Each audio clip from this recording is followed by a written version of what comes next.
AI as a development tool for enhancing development team capabilities. The slides are available at this bit.ly link, Nerd24 AI Tools. Let me ask, how many people here would consider themselves a developer? Okay, good number. How many people here work with developers? All right. If you work with yourself as a developer, you could raise your hand. Worst employee ever. Talk to your boss.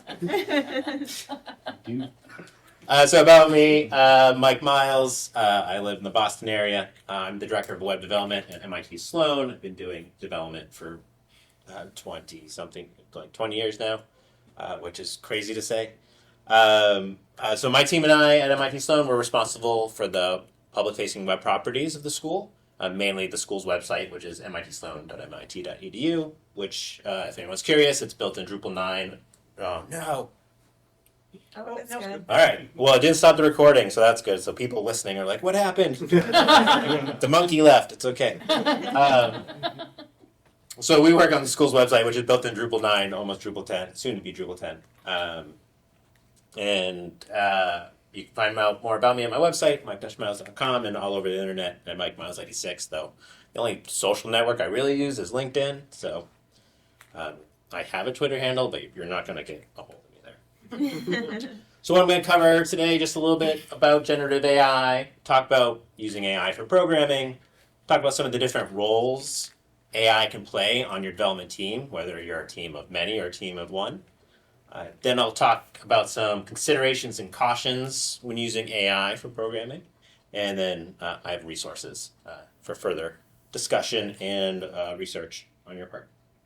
All right, so generative AI. This is what we're talking about when everyone's talking about AI nowadays is generative AI. It's AI that's used in a human-like context for generating human-like content. We have other models now for generating artwork. Quick aside, all the artwork in this presentation I used an AI tool to generate, which as part of my slides, you can find all the prompts I used in the service I used to do that. But so that's what everyone's been focused on, is this subset of AI for generating human-like content. And the thing with these generative AI tools is that they're trained on large amounts of data. Well, large to us, not really large to them. So all these models have terabytes of information. Famously, it was known that ChatGPT, 4 was trained up to April of 2023 on almost the whole internet and all that data. Which, and I say terabytes is large to us because as a human, it would take you a lifetime to read everything that's been on the internet up to April of 2023. But for the machines, they can do it really quickly. So there's a whole other subset of this of synthetic data for generating even more information to have AIs generate the data to then train more AIs, which is really cool. But well beyond this talk. But what's great about them, they use complex pattern recognition algorithms to predict output. I like to think of them very simplistically as word calculators, token calculators. So given a set of words, it calculates what's the next best word to complete that or to go along with it. So moving from that brief overview, talk about generative AI for programming, where it's really helpful is that code is full of patterns, so it's perfect for these AI models to consume. All coding languages have instruction sets, they have parsers, they have things that explain how they work, how their context are, how their syntax is. So all these models, well, not all the models, but AI models can consume these and understand them and make better predictions from them. To help produce output of development code and suggestions. Using AI in your programming then can help reduce time, can save time and reduce the cost of developers focusing on time-consuming tasks that we have to constantly repeat ourselves that really take away from what a developer is set out to do. Whether you work for yourself or you work for a company or an organization as a developer or working with developers, it's not really about, the value is not about writing the code, it's about what that code provides as a value to the service, as the organization, as the company. So most of the developers' time should be focused on how they're delivering value for your product or for your end goals, for your users, not necessarily about writing scaffolding or unit tests or understanding how variables work in JavaScript, though you should know how to do that if you write JavaScript. So being able to take away these time-consuming tasks and free up developers to focus on the higher level piece of delivering value to a product through code is a perfect way to use AI and adding it as a tool to your development team. So it frees up our developers for higher level problem solving, things that these tools can't really do. The way I like to think about it is if you've ever worked in client-based work, raise your hand if a client has ever accurately described to you what they actually want. For the recording, no hands have gone up, right? Humans, we have a hard time of explaining what we want. And so if you've ever been a developer where you've gotten a set of requirements, you're like, I can build this. And then you build it, and they're like, no, that's not what we wanted. And you're like, this is what you told me you wanted.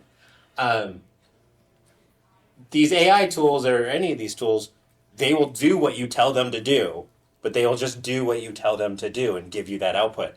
So you still need to have that human piece to really understand what is being asked for, not just what should be created.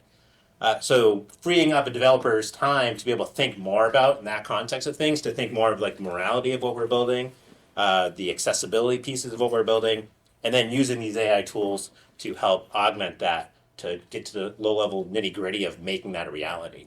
It's where they really shine. And right now, there's a huge market of developer-specific AI tools out there. Only like a year ago when I first started giving this talk, it was saying an emerging market, and now it's not an emerging market, it's there. So I'll list throughout this talk some of them, I'll mention some of them, but there's a whole swath of AI tools for developers. So you'll see I used Stable Diffusion, extra large, 0.9, so don't pay attention to people's hands in these pictures because AI still has a hard time with hands. That's the number one way you can look to determine if a picture was generated by AI is look at the hands. But AI can be a teammate, not just a tool, or it can be a tool that you treat as a teammate. And using AI in your development team as a teammate, it's the most knowledgeable member of your team, but the least informed member of your team. Most knowledgeable, again, because these models have consumed so much data. They know all the technical pieces for development and programming, but they know nothing about your project, nothing about what you're trying to deliver, nothing about your users. So it'll know the technical stuff, but it won't know all the context around it. Again, this makes it perfect for taking on those low-level tasks that will free up your developers for understanding the information and what you're trying to achieve, to solve a project needs so that you don't have to focus a lot of your development effort on solving the things that help you get there and waste a lot of time and add a lot of frustration. So again, it's a perfect tool for taking on these dev-adjacent roles, and I'm going to start talking about these roles. But as I mentioned them as roles, I think it's a way to conceptualize how you can use these tools. Because I don't want you to think that or be worried about AI coming to steal your job as a developer or a development team. I don't think we're anywhere near that. I think it's more of, it's a tool, and if you learn how to use it, it can improve how you are as a developer or how your team works. And to go with that, we have to talk about how to talk to your AI teammate. Most artificial intelligence interactions right now happen through prompts. ChatGPT, prompted. GitHub Copilot's prompted. Most of these services are prompts. Whether you are typing the whole prompt or the tool is under the hood filling out a prompt, then sent to an API to get a response back. So knowing how to prompt, knowing prompt engineering is a very important skill to develop. I think whether you are using these tools now or don't have any plans to use them, at some point knowing how to prompt these AI tools is going to be a valuable skill. It already is. The last talk I was in, the speaker said they just hired 4 prompt engineers at their company. That's cool that you can do that. So I think it's an important skill, just like any development tool that has come out, it's important to learn. Think about version control or the advanced IDEs we have now. Before that, learning those helps you get better as a developer. So learning how to prompt an AI tool can help you use these and then help you even think through what you're trying to do, and I'll get to that. There's a formula I like to use when I'm writing prompts that I got from App of the Day, which is a YouTube channel.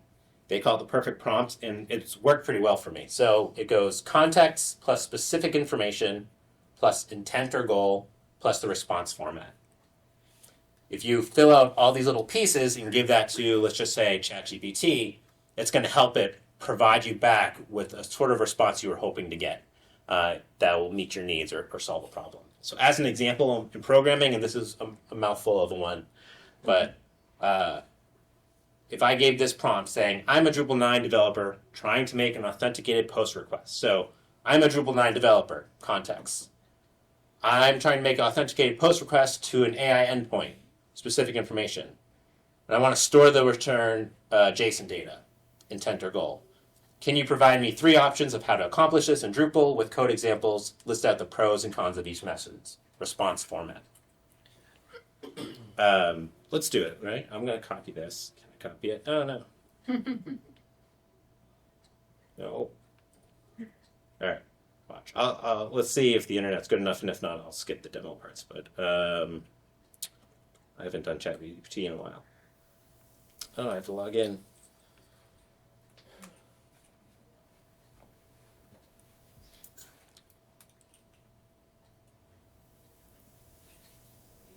I'm not going to show you my password. I'm going to use my password manager, as everybody should be using, if it will load.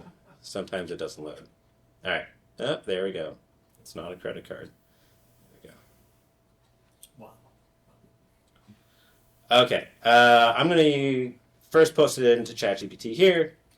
Just what we had. I know this is small for those of you in the back. But it's like, certainly, here's what you can do. Option 1, use the Drupal client HTTP service, and it gives me an example code. So it starts listing these out immediately, which if you are experienced in this framework or not, having these pros and cons and these ideas is very helpful for how to approach this problem. I would never recommend just directly copying this code, but using it to see a method how you might solve a problem is very helpful.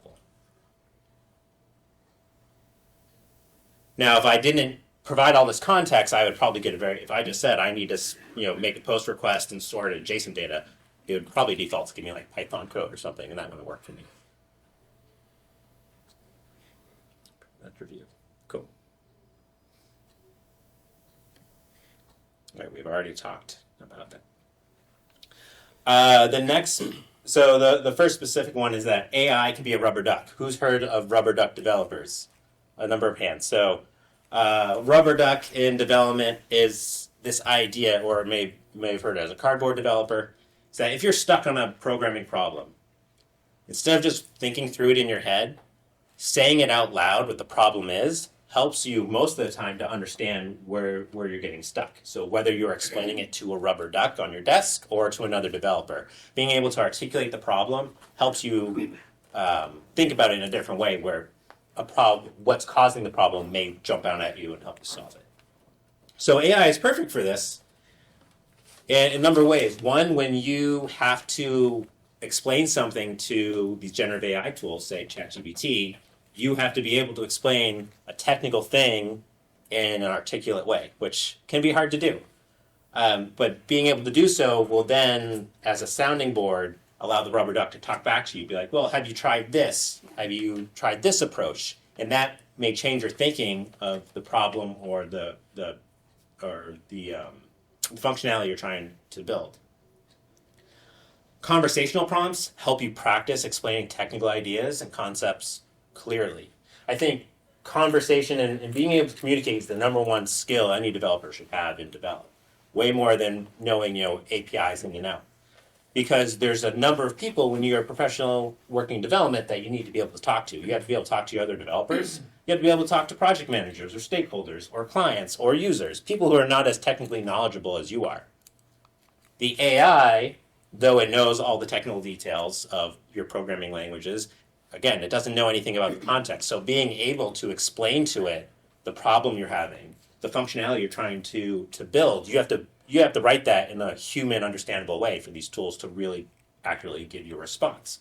And building up that capability is generally good for you as a developer, because then when your project manager says, hey, how come this isn't working, you can explain it in a way that they'll understand and you don't have to figure it out. Or you can take your technical talk and give it to ChatGPT and be like, how could I explain this to a project manager? Then they might get it that way. on the flip side, I'll just say, if you work with developers and you're not exactly sure, like you want to ask something of them, explain a problem that you're having, and you're not sure how they might perceive it, you could use the chat tool to help you try to sound more technical or have more of a technical answer. A tool I like for this is find.com, Phind.com. It's ChatGPT, but tailored for development purposes. If I go to it, find.com. It has a number of cool tools. You can use, it connects to ChatGPT via API, but it pre-prompts every prompt you give to explain that, hey, this is a development task, this is something we're asking. So I can say, how can I collect input from a user in a form and save it in JavaScript? I'm just making this up on the fly. And so it's giving me these answers. I'll have it stop generating. One thing you can do with it as well as a rubber duck is it has, where is it? They might have changed it, chat mode.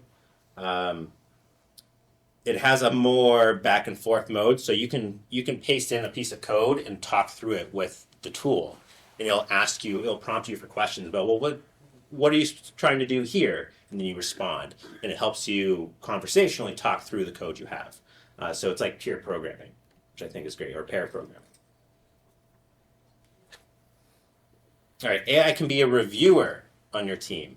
It can play the role of reviewing code, which I think every developer has to do, but not every developer enjoys doing.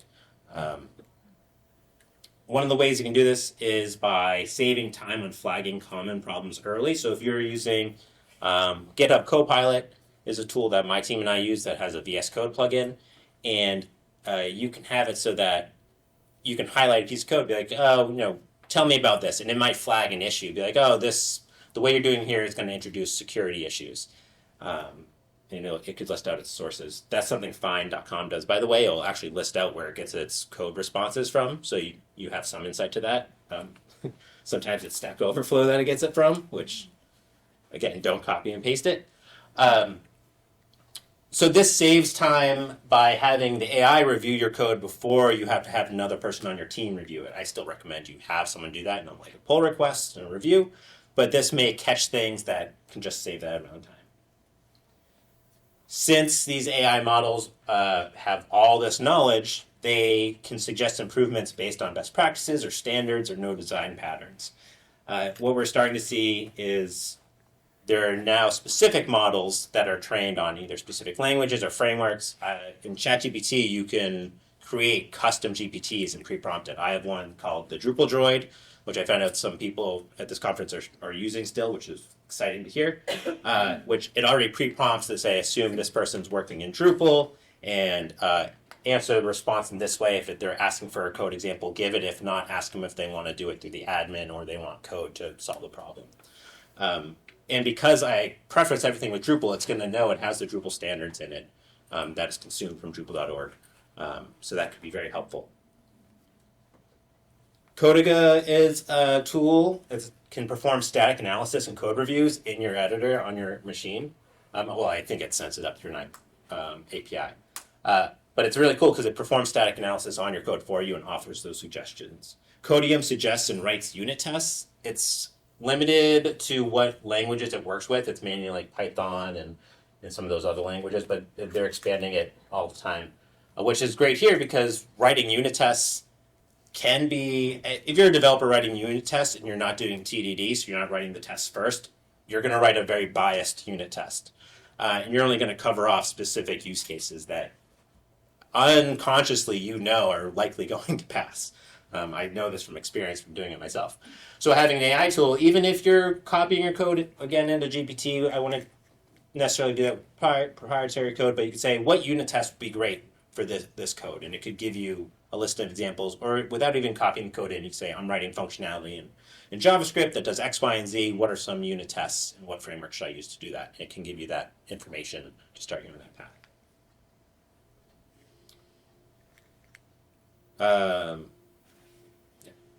All right, AI can be a documenter. So it can help you document your code that will make it better for you and your team in the future to understand what's going on. It can ensure that your code is well documented, making it easier to understand. So some plugins that you can use will inline, you can highlight your function, be like, write the inline comments for this to explain what's going on. And it can provide stuff that's not just like copying a variable, like it'll give the reasons why it's doing something, which is very helpful. At the other end of that as well is it can provide analysis and explanation of any third-party code you might have to deal with. So if you have, say, some old code that the old developers wrote that wasn't documented, and it's like a 200-line function, you could highlight that and with one of these AI tools say, explain to me what this is doing or what it's trying to do. And it'll provide that explanation. It'll document that explanation for you, which can be helpful. I also think it's an interesting tool if you're ever dealing with obfuscated code, so like minified code that you can't get to the source of. That's really hard to read. And if you have a problem with it, you could highlight that, copy into an editor, an AI tool, and be like, tell me what this is doing. And it can help explain it to you. GitHub Copilot can write inline code documentation of your functions, and it can do it following the formats you tell it. Like you say, I want it written in JS docs or whatnot. What the diff.ai is a tool that I've played with. It generates pull request descriptions. It works with Bitbucket. I believe it works with Bitbucket. I know it works with GitHub. And it might work with GitLab as well. So you can open up a pull request and you write a comment that says, explain the difference. I forget what it is. And then it'll look at the code that's changed in your pull request versus whatever branch you're comparing it to. And it'll explain in a comment for the pull request, this is what this code is doing. It doesn't always get the context right, but it'll at least explain more than the basics of you writing, changed some code to fix that bug. It'll explain, like, here's what's changed, so the person who's reviewing your code can have a better context for when they look at what you were doing. Man, something buzzing on my laptop. My laptop case. All right. AI can be a time saver. And I've kind of covered this a little bit throughout these other sections. But again, using some AI tools allows developers to focus on higher level project needs. So it gives you the freedom to really think about what you're trying to accomplish. And it gets rid of the burden of you not being familiar with the framework or the language or the tools to do that. So using these AI tools in a conversational way, say with ChatGPT and saying, we really want to build this product. Here's the stack I have available. What methods can I work through to this? How can we accomplish this? And then going back and forth to really talk through ideation will save you a lot of time from having to sit down and spend a day prototyping and testing and going back. I mean, still prototyping is important, but from spending all that time to dig into the knowledge base for a new API or a new framework or a new language and really understand the nitty-gritty of it before you can even start delivering the value. It can help save that time. AI tools can also generate realistic data, content, and images for use in lower level environments or for testing. So if you wanted to say, I need to populate a database with fake usernames and addresses so that I can then test that and I don't have to use the production values, you could use an AI tool to generate that content for you. You could even have it give it to you in a SQL statement so you can insert it to your database. Content and images are great. So it's like lorem ipsum turbocharge, because you can say our website has article content, generate me 10 articles in this topic, instead of having just lorem ipsum on your dev environment. So it looks realistic and you can kind of see how the design works with realistic content. And then images, if you don't want to use any copyrighted images, or you don't want to use placeholder kittens because you're going to show it to the potential clients, and sometimes they don't like when you have kittens everywhere. You can use tools to generate images for you. Though there's a gray area about where it gets its ideas for images. ChatGPT, Microsoft Copilot, these are all conversational tools that can be prompted to create fake content. I have ChatGPT open here, right? So it's going to be weird because it's in this other context, but I'll say. Generates a table of usernames, first name, last name, and U.S. postal addresses for 20 people to be added into an SQL database. I have no idea how this will respond like this, but we'll see. Now, what's funny about this, it's analyzing, because it's the way ChatGPT works, it's also taking my previous conversation and it's feeding in here, so it may be strange. But here, it's starting to fill address data. So this would save me time from having to come up with test names if I was a tester, for example. And I don't really care if these addresses are real or not, right? I just care that they meet the format of an address. All right. Another tool, if anyone works with WordPress, like CodeWP is a tool that can generate the scaffolding for WordPress plugins.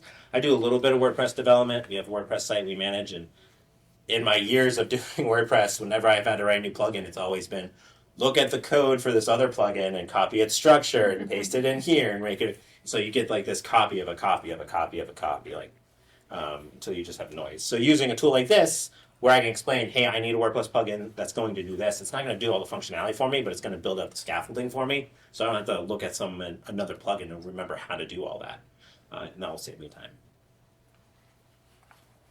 All right, let's talk about some considerations when using AI.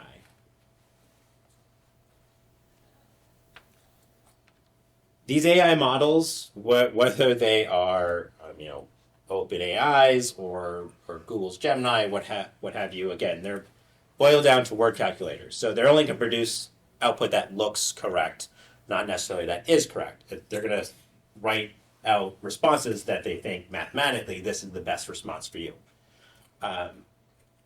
So you need to do your due diligence to verify that those responses are correct. Luckily, with code, most of the time it works or it doesn't work. I think that's where we have the value, or it's a lot easier for developers using AI, because in a sectioned off environment, not directly on production, you could test the code it gives you to see, does it give me the output I expect? Versus someone writing an article or doing research, be like, tell me about the history of George Washington. It might make up something about him being from the moon or something. The models are a lot better than that, but trying to get that sort of information, you have to do a lot more error checking versus writing code and seeing if it works or not. AI generated content is not copyrighted in the US. It's not copyrightable. So depending on what you do as a developer and the licenses your code base uses, you have to take that into consideration. I don't know anything about the legal gray area. If you're working on a proprietary code base and you use AI to generate some of your code, what does that do from a legal sense to your code base? Right? 'Cause then the AI part isn't copyrightable, but then it's in a copyrighted database, code base. I don't know. I'm not a lawyer. So just be aware of that. And also, if you're using any third-party services like ChatGPT or Google's or Microsoft's, your data might be used for further training depending on the level of service you have. There are levels where you can say, don't use my data for training, but if you're if I'm on the free ChatGPT, whatever I feed in there, it's going to be used for further training, because I'm using the free version. I'm providing that. If I pay for it, I can tell it, don't consume or don't keep a history of my stuff. But you want to be aware of that. Whatever you give it to it, I think it's just safe to assume it's going to be used somewhere else. So that's a consideration when you're looking what these tools do. Look at their terms and conditions to know should I be providing this to it. Also, if you have it, talk to your legal department, your organization, to understand legally what could you provide to a third party and what can't you, and they can help give you that direction. But if you don't want to worry about any of this, you can run these AI tools locally, a lot of them. LM Studio is a great tool for running large language models, well, not large, but language models locally. And it connects to Hugging Face, which means that's the the online community where you can find a lot of trained models. So you can get them and run it completely locally. So if you wanted a version of, say, find.com that was trained for coding questions, you could have that all running locally. Then you don't have to worry about sending someone your data. Twinny is a VS Code plugin that works that way, where you can have it. It can connect to ChatGPT via token or a key. But you can also have it if you have LM Studio. It can just, you tell it what server to connect to. So you can run LM Studio locally, and through 20 in your VS Code, it can connect to that and use that for filling out as prompts or generating code. Cody.dev, one that's a great tool to use. It's comparable to GitHub Copilot. In some ways it's better.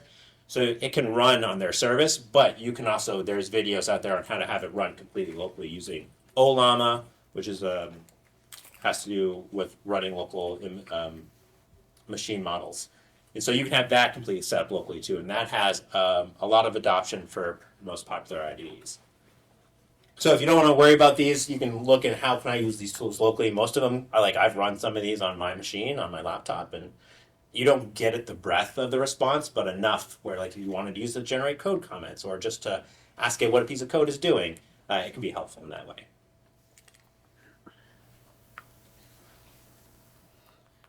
All right, so some brief takeaways with this. Generative AI tools can free up developers for high-level tasks. They're not a replacement for developers.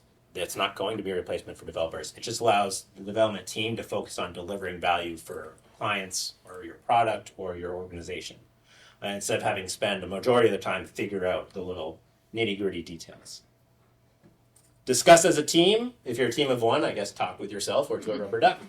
Which AI tools are best fit for your needs? Where do you find yourself wasting a lot of time on repeatable tasks? Where do you find yourself struggling? And can you use one of these tools to help support that or augment it?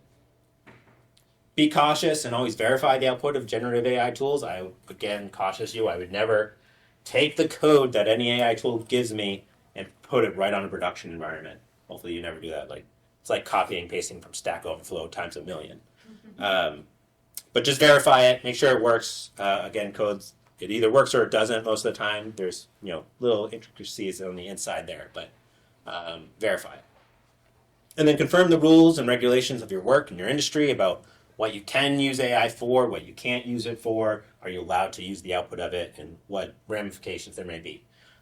Don't assume to be a lawyer. Talk to whoever you can to either draft guidelines. At my office at MIT, I work at the Office of Communications, so we've just worked on drafting guidelines, not just for development. There's a little chunk about development with AI, but on from branding and tone and what content you can create for editors, on our website, what they're allowed to use AI tools for or not. So having those guidelines in a working group to produce those guidelines can be very helpful, then direct you on what you can do. All right, that was the end. I wanted to leave plenty of time for conversation because a lot of these AI talks at this conference have had a lot of conversation. If you are interested, slides are here at Nerd24 AI Tools. I have a couple more slides after this. I'll keep this up for a moment. I do have the resources for some of the tools I mentioned, like Find.com, GitHub Copilot, Cody, Codiga, Codium, which is an AI unit test generation. I don't think I mentioned that one. What the diff, ChatGPT. Night Cafe Studio is what the service I use to generate these images. It's a layer on top of the image generation models. You could run Stable Diffusion if you wanted to, but this gives me a free tool to use some models that other people have trained. If you want to know more about running Cody.dev 100% locally, I have a link to a YouTube video by Matt Berman, his channel is all about AI tools. Most of it's focused on development. He has some really great insights, some great videos. He tries a lot of this stuff himself. And then LM Studio is for running local language models, and it's a really fun tool to use. And then I also have a slide, if you're interested, these are articles about further reading for using AI tools for development, like how to write the perfect prompt, unleashing developer productivity with AI, legal issues by using generative AI, and then how AI can boost highly skilled workers' productivity. The last two articles, I'll say, do come from the editorial team at MIT Sloan, and it's on our website, but they do their research, so I really trust those articles and what they've produced. And then here are all my prompts for all the fun little images. You can see some of them are more complicated than the others, right? And so what you ask for really changes what you get. So the first one is a neon blue brain with a halo of data points connected to it. And it did a pretty good job. And then like a photorealistic robot with a camera head looking at a piece of white paper while holds a pen in its hand and writes on a piece of paper. That prompt, I had to work on that a lot to really get what I was hoping for. Again, hands are hard for AI, so you should try it out if you haven't played with it. I like how your rubber duck is mostly made of bronze. Yeah, right. Yeah, steampunk style robot duck made of metal, sitting on a white desk with a black background. It was not on a white desk. It did have a black background though, but it looked good enough. So yeah, with that, are there any thoughts or questions? Angie. So one of the most time-consuming and frustrating parts of being a developer is debugging. And a big part of it is that you are sort of in a rut. You've written your code and you have an idea of how it's supposed to work. And it's often hard to step out of that. And that's a place where it would really be good to have a second point of view. Yeah. So are there ways that you know of or have used to get help from AI in the debugging process? Yeah, so for using AI in the debugging process, because it is very frustrating, there's a number of ways I've tried it that have worked for me. One has been taking the piece, like if I know the piece of code that's not working and I don't understand why, with ChatGPT's, or not ChatGPT, with GitHub Copilot in my Visual Studio editor, I can highlight that and be like, I can prompt it, be like, this piece of code it's producing this error and it's not working the way I expected. And what it can do is, because it can use the context of the other files I have open, so if I track like where this function is being called from, it can use that to then help guide me on a direction of where else in the code base I may want to look. That's been helpful. Another thing has been if we have error logs. So like if I have a stack trace in my error log, I can copy that stack trace and paste it into one of these tools and be like, explain to me what the stack trace is telling me is happening. And I found that to be helpful to break that out and to really explain the processes better to me, to help me be like, oh, all right, it's looking at this piece of code. I didn't even think about that interacting with it. So I think using it to then help dive into where problems might be occurring elsewhere that you're not thinking of has been helpful. Another one is, again, highlighting code and be like, how would you write this differently? Or how would you change this? It might show you where it's going to take code out, and that might point you like where you're writing something that doesn't need to be there, and that could be causing problems. It's still a back and forth. I think it's for debugging, just like with anything, it's a back and forth. And being able to explain the problem you're having may offer suggestions to try something that you didn't think about trying. That answer? Yep. All right. It's me. First is a comment about the fingers thing. Have you seen these advertisements they sell fake fingers now? I assume it's for plausible deniability when people take pictures of you in public. It's kind of funny. Yeah, it's crazy. I have not seen this. Yeah, you feel like put them on your finger, it'll make you have an extra finger. It's like a ring. Yeah. Put on, Wow. It has a finger coming out.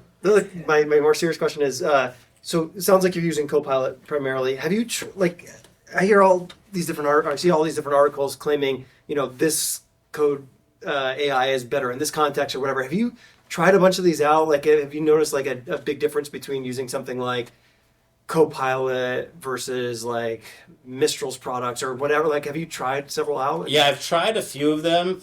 So at MIT Sloan, we have a global and a whole school license for using Microsoft Copilot, which is also confusing. It's named that.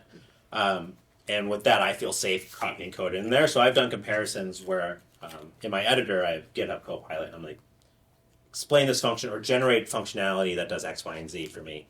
And seeing what that outputs and doing the same prompt in the other tool and seeing what that outputs as well and compare them. I think some of them do work better than others. The three that work the best I found is Kodi.dev, or I guess the two is Kodi and GitHub Copilot have really worked the best. Sometimes Cody's better than Copilot, but GitHub Copilot, actually, I didn't see it. We just go open. It works relatively well. So let's see, I just created an example JavaScript file. And I could say, write a function that takes two arguments, I don't know, adds them together, and prints out the sum. Right? That's a very simple prompt. But I can prompt it like that, and then it should generate it. Should generate it. Live demos, yay! Up. All right. Very simple function, but it does it relatively well. And what I like about it, like this sort of tool where it's plugged into your editor, especially where you have to write these prompt comments, you don't have to do it this way. You can write the comment, you can prompt it other ways. But I like doing it this way because then I leave that prompt as a code comment. So then the next person comes in, they're like, what was he trying to do? It's like, oh, all right, he's trying to add two numbers together. Like, Nice. Makes sense. So to your question, I mean, it's worth playing with a lot of them, especially because a lot more are coming out. The models are changing. Like if you get LM Studio and you find a model from Hugging Face that is really trained for your language or your framework, switching out the models inside the tool really changes what it produces. GitHub Copilot, you can't change them like it connects to ChatGPT. I guess so. Play with them. Yeah. It's worth it. Anything else?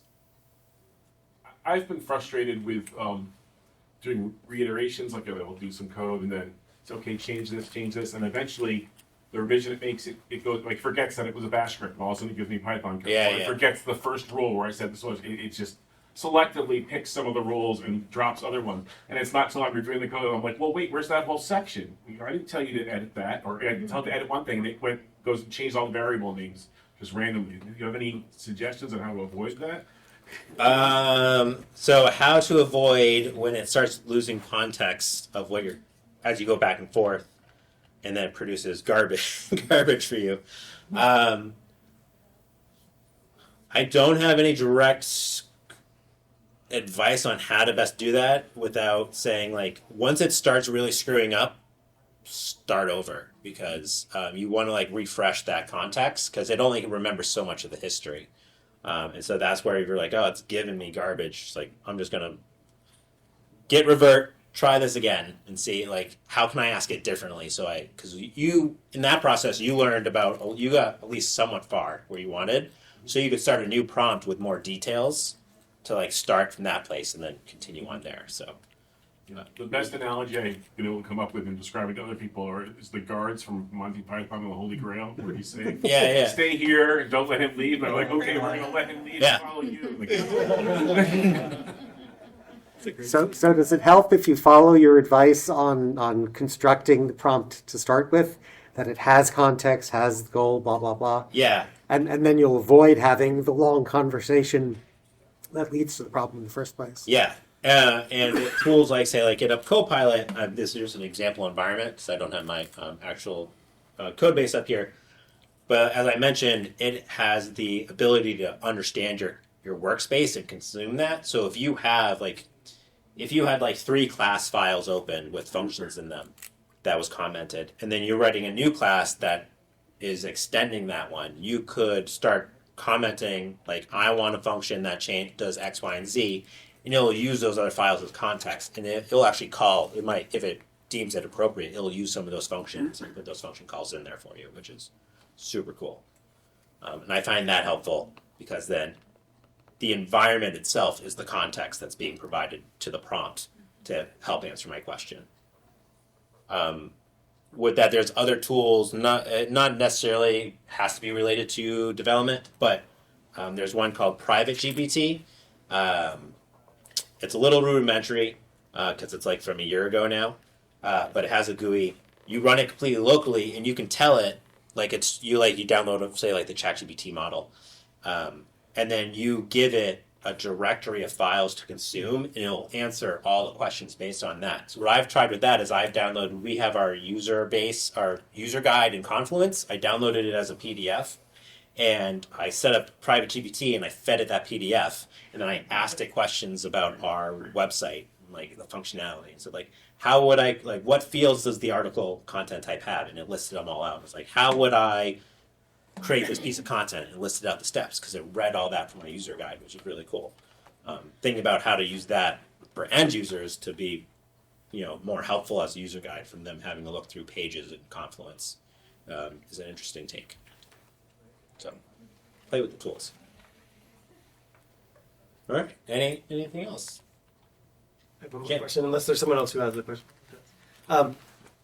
So I assume Copilot, like for the most part, you're interacting over like an API key or something Yeah. like that. So I do something similar. I use a plugin called Continue. It's kind of like Twinny, I think. And I use an API service with it, and it's like it's faster than a Google search, but there's some delay. I'm curious if you've tried any local like Obama connection to your editor, and is it faster? Because it's great that it's faster than Google for me, but I really want it to be as fast as like I can think, and I think that'd be awesome. I haven't noticed when I've played with it any faster, just because when it's running locally, the memory it has to use, okay, so fair that kind of has a delay. But it's good to have it when there's no internet, Yeah. Okay. to do that. So using these like ChatGPT or GitHub Copilot tool, I haven't noticed any significant delays Yeah. in my work. So it's like fast. Well, we saw one here, right? So right. Let's see if I can do it again. Write a function. Oh, it wants me to multiply. See, it's trying to. It also auto completes as well. I didn't mention that. I like that about here. So when you start writing a code comment, it auto completes it for better, for worse.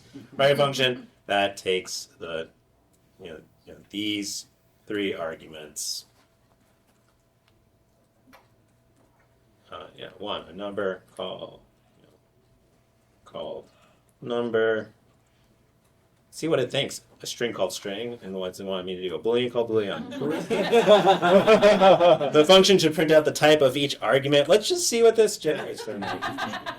It's now generating the ideas. So I was like, oh, cool. All right, it's a very useless function. Print the types. Tell me that this is a number, a string, and a boolean. But it can help prompt these ideas as you're you don't necessarily know what you want to accomplish, but you can start typing it out, and it can help with that as well. So it's what. Wow, that is the stupidest function I've ever seen. Oh yeah. Again, it gives you exactly what you. Now let's see if I highlight this and I say. It lost the dollar signs. Oh yeah, I'm used to doing dollar signs because I write PHP mainly. Copilot, I can say explain this. And here on this side, it's going to explain what it's doing, which is cool. And it does it based on the context of my workspace. This is helpful when you're, wow, that's giving me a lot. Wow, that one line does a lot. No, it's telling me all about what console log does. And, paper token. yeah. Oh, there you go. Yeah. I have developers on my team who aren't as technically experienced, they're self-taught. And so when we're dealing with a large, if I wrote a big complicated piece of functionality, they'll highlight and be explain what this is doing, or explain in PHP how I could do this, and they'll give the details of why, which is really cool, really helpful. It's cool. Yeah, play with it. Free up your low level tasks so you can think of the high level things. Learn how to make hands. All right. I have no other questions, and I'll say thank you.